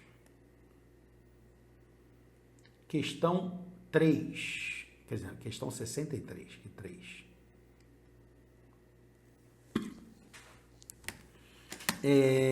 Deixa eu ir para cá. Considere as funções f que pegam um real não nulo e transformam um real que não é 2. E a função g que pega um real não nulo e transforma num real que também não é 2, definida por f de x é igual a 2 mais 1 sobre 2x e g de x, x menos x mais 2. E também a função real h, definida por h de x é igual a f é menos 1 de g de x. Olha, como ele diz f é menos 1 de g de x, eu vou considerar logo a função f inversível, tá? Ele diz que h é função e tal, não vou parar para conferir isso, tá bom? Vou considerar que o enunciado está correto. É correto afirmar que, aí tem uma série de observações. Uma coisa que a gente sabe é que quando você faz uma composta da função com a inversa, dá a função identidade, né? Então ele me dá essa equação aqui, que é h de x, f é menos 1 de g de x.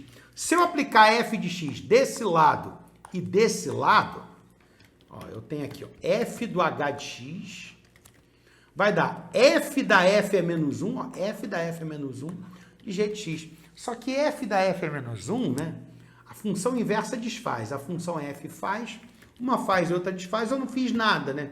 Então dá a função identidade de g de x, que é g de x mesmo, tá? Então, f de h de x, né? O que a função f de x faz? Pega 2 mais 1 sobre 2 vezes o argumento. Então, f de h de x é 2 mais 1 sobre 2 vezes o argumento, que no caso é h de x, é g de x, que é x mais 2. E aí, esse 2 cancela com esse 2. Dá para trocar o h de x no lugar com x? Vai ficar 1 sobre 2h de x é igual a x, h de x é igual a 1 sobre 2x, tá? Tem esse bisuzinho aqui, né, que você faz composta da função com a inversa, ou da inversa com a função da função identidade. Aí as duas se anulam, não é verdade? Esse é um dos motivos pelos quais você usa esse símbolo como bolinha e usa o símbolo da inversa como menos 1. Porque isso aqui parece um produto, não parece? Por isso que esse bolinha. Bolinha porque na álgebra de funções isso lembra um produto. E você usa esse menos 1 na inversa justamente porque é como se você tivesse o produto de um número pelo seu inverso, que dá a unidade, no caso da álgebra de funções, né? Você tem uma álgebra de funções em que a operação a operação de composição parece um produto, e aqui parece o produto de um número pelo seu inverso, por isso que você bota o menos 1, isso dá, né, o número vezes o seu inverso dá a identidade, que é a unidade, o elemento neutro, né, da composição de funções, né, como se fosse um produto, tá? Daí eu cheguei no h de x, que é igual a 1 sobre 2x. Claro que você poderia ter feito por outros meios, ter achado a inversa da f e tal, tá? Na letra A, diz que h é par. Para ser par, o h de x tem que ser igual a h de menos x para todo x. Então vamos tentar para 1. Pega o h de 1, dá meio, né? 1 sobre 2 vezes 1.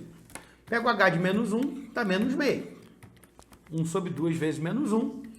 O h de 1 já não deu igual a h de menos 1. Então ela não pode ser par mesmo, né? Então isso é falso. Isso é falso. H de 1 é 2. Tá errado, né? Porque h de 1 acabamos de calcular que é meio. Meio não é 2. Falso. Letra C. Ele diz que a função h não é injetora.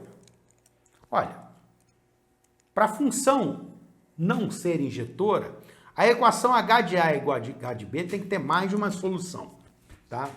Tem que ser A igual a B uma solução e tem que ter mais, né? Porque se a função não é injetora, para uma mesma imagem, você tem que ter mais de um argumento. Não é verdade? Então vamos ver se h de A igual a h de B tem outra solução além de A igual a B. Você bota aqui h de A, que é 1 sobre 2A, h de B é 1 sobre 2B, vai dar A igual a B, bonitinho, solução única. Você tem uma equivalência lógica aqui, né? Claro, considerando que o A e o B estão no domínio, né? Então, A nem B são zero, né? Aqui a função H, né? Ela tem o domínio da função G, no caso aqui, ó, tá? Que não pode entrar nenhum número igual a zero, né? Real não nulo, né? Primeiro entra a função G. E aí, A igual a B é solução única, então ela não é injetora? Sim, ela é injetora, isso é falso. E a D, H de menos 2, para H de x ser menos 2, H de x é igual a menos 2, H de x ó, é 1 sobre 2x, para ser menos 2, x tem que ser menos 1 quarto. Sim, x é igual a menos 1 quarto. Equivalência lógica, opção letra D, tá aqui ó, letra D, aqui em cima. Legal? Ótimo, ótimo, ótimo. Mais uma questão, 64. A organização de um festival de rock and roll decidiu que os ingressos seriam disponibilizados para venda em quantidades sequencialmente estabelecidas.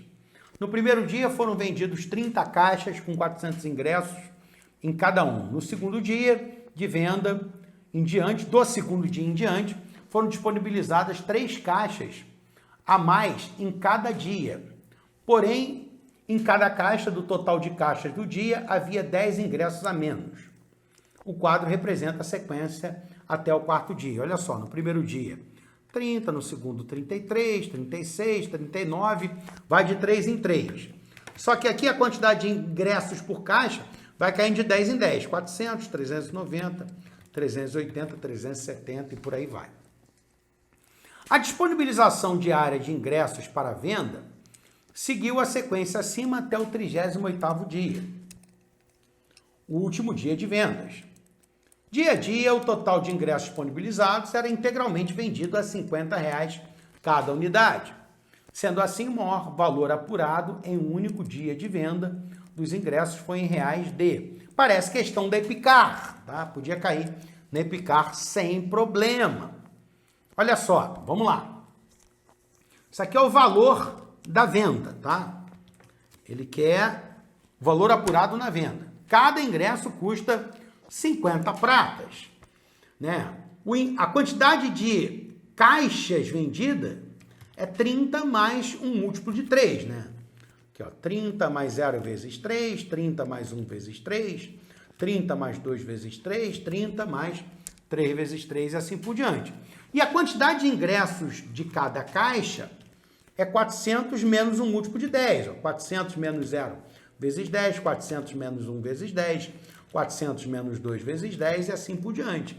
De tal forma que o número que multiplica 3 na quantidade de caixas é igual ao número que multiplica 10 na quantidade de ingressos por caixa.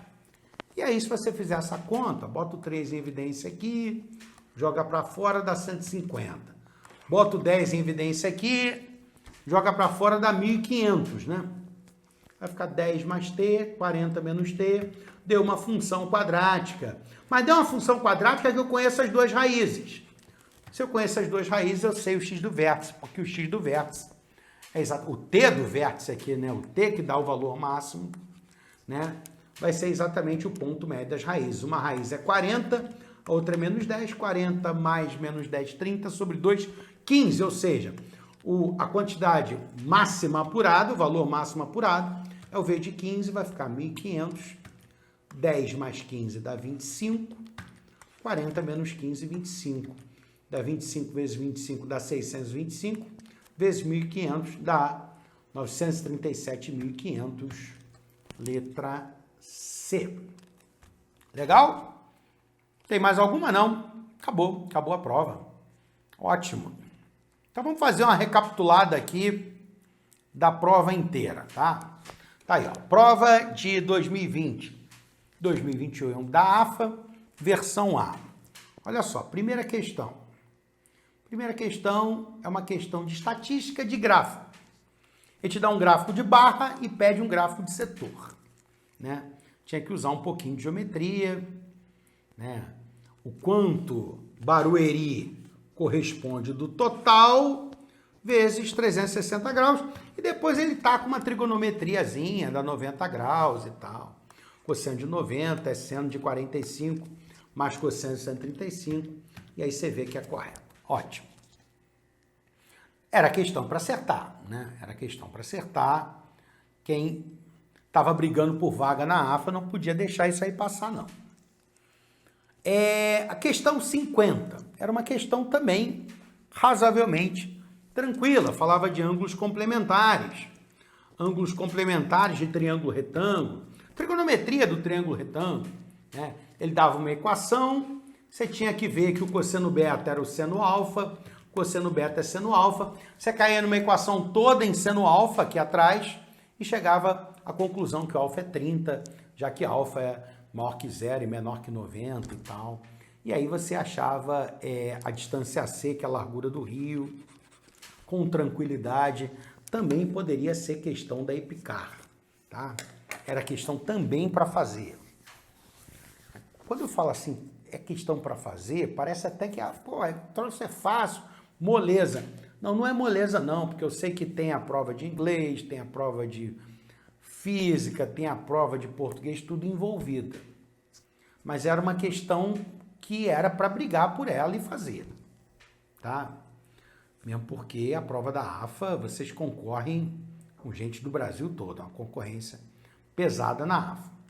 A questão 51 também, outra questão que podia cair na Epicar. Ó, a primeira questão podia cair na Epicar, a segunda podia cair na Epicar e a terceira podia cair na Epicar também. Questão de área, ele queria saber a área do que seria desapropriado, basta pegar a área total, que é a área de um retângulo, menos a área de um triângulo, mais a área de um retângulo, né? Claro, só não podia cair na Epicar por causa da equação da reta, mas mesmo assim os meninos saberiam chutar valores para ver os pontos da reta. E foi exatamente o que eu fiz, eu não usei nada, nenhum conhecimento extra de geometria analítica, era chutar pontos da reta e ver. Também era outra questão para fazer, tá? A questão 52 já não é questão de Epicar, é uma questão bem AFA mesmo. Você tinha que saber a propriedade de logaritmo, tinha que resolver equação logarítmica e tinha que achar o perímetro desse quadrilátero aqui, tá? Considera uma questão média, dava algum trabalho, né? Você vê que a solução não é tão pequenininha e podia se confundir em alguma coisa ali, tinha um menos 2 log de x na base 1/3 e tal, poderia ali ter algum tipo de confusão. mas em se tratando de AFA é sempre uma questão que tem que fazer. A questão 53, né? Quer dizer, a questão anterior não é que você tinha que fazer, mas era uma questão que dava um diferencial. A questão de 53 podia ser questão de Picard também, tá? Domínio de função, né? Tinha que resolver duas inequações, sendo uma inequação quociente. Se você usasse esse buzuzinho aqui do gráfico do polinômio, né? Não que o gráfico de polinômio você traça aqui, vai costurando e tal. O gráfico de polinômio é perigoso, tá? Perigoso usar em prova discursiva, porque não corresponde ao gráfico daquela fração, tá? Mas a análise de sinais é a mesma e tomar cuidado para tirar o 4, tá? Porque você corta x menos 4 com x menos 4 e tirar o 1 também, que zera denominador, tá? Poderia ter alguma opção aí com alguma rasteira, né? Não sei se tinha, tá? Menos infinito a menos 6. Não sei se era tão problemático assim. Mas era uma questão também para fazer, tá? Fatoração de polinômio e tal, achar raiz de trinômio de segundo grau. A 54 eu achei barra pesada, tá? Eu achei barra pesada porque meio que dava uma coceira na mão para o cara considerar esse C positivo e marcar a letra D, tá? Se ele considerasse o C positivo direto e fosse atrás, por exemplo, do F de 0, né? Se você fosse atrás do F de 0, considerando o C positivo, você ia chegar à conclusão que o F de 0 tem que ser 0. E aí você marcaria letra D. Eu achei a questão barra pesada porque tinha que ter frieza para considerar o C positivo, negativo ou 0. E eu achei a pior questão da prova, tá? Achei dificílima essa questão. Podia traçar os gráficos, como a gente fez, ou podia ir direto nas raízes, tá? A questão 55 também é outra questão que não é tão trivial, mas que dava para fazer. Tinha esse i elevado ao número grande. Lembra que i elevado a múltiplo de 4 dá sempre 1, tá? E desenvolver isso aí tudo. Por exemplo, tinha aqui o módulo do conjugado. O módulo do conjugado é igual ao módulo do complexo, tá? E você tinha aqui, nitidamente, uma equação de circunferência, tá? Uma equação de circunferência. Mas, de qualquer maneira, você poderia substituir o y por 12 menos x2 e tacar aqui na equação do módulo, que você não ia ter grande prejuízo, não. Tá? Dava para achar os pontos bonitinhos e marcar, né, no plano cartesiano. Eu botei aqui eixo dos x e eixo dos y, mas, na verdade, eixo real e eixo imaginário. Tá?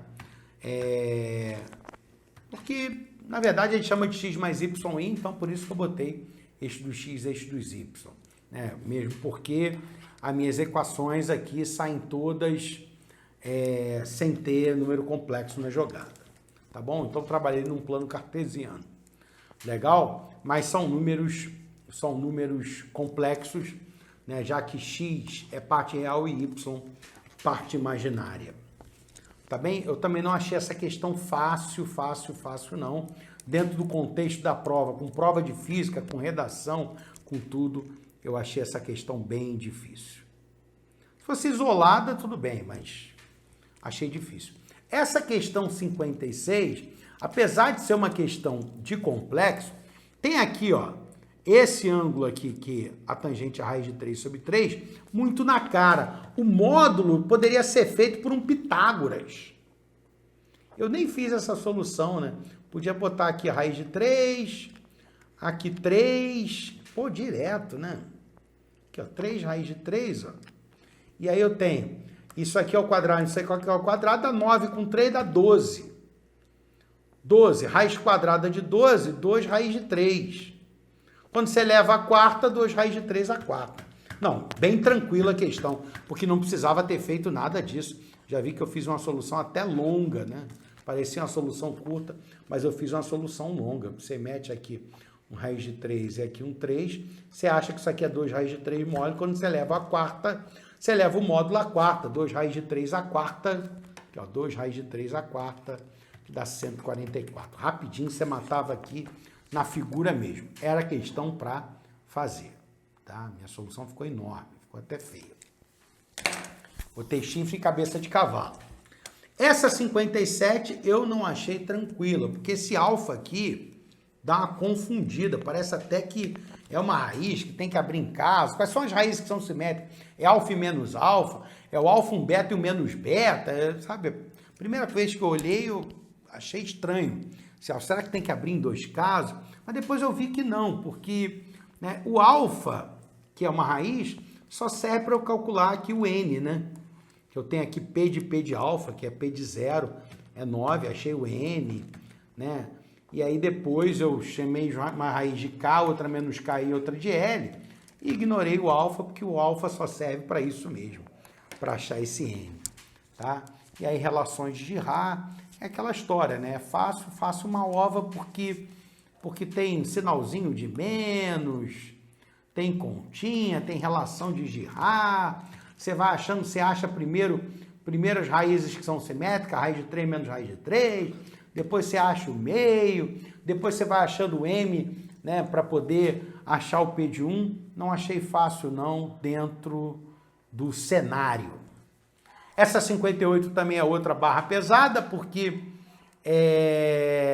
cara, me dá uma hipérbole, que já é um assunto de fim de matéria que as pessoas geralmente não estudam muito. Dá uma circunferência. Tá, a circunferência não é assunto de fim de matéria, só que aí o cara pega esse círculo e começa a girar, e gira 90 graus só, não gira tudo, não dá a esfera toda. Aí ele pede a área, então tem a área desse fuso, a área do fuso de trás, que dá metade da esfera, mas só que também tem a área de dentro, essa grandona aqui e essa aqui. Nossa, não, se atentar a todos esses detalhes não foi tão fácil, com certeza, lá na hora da prova. Essa do jogo árabe é relativamente simples, apesar do enunciado ser amedrontador, né?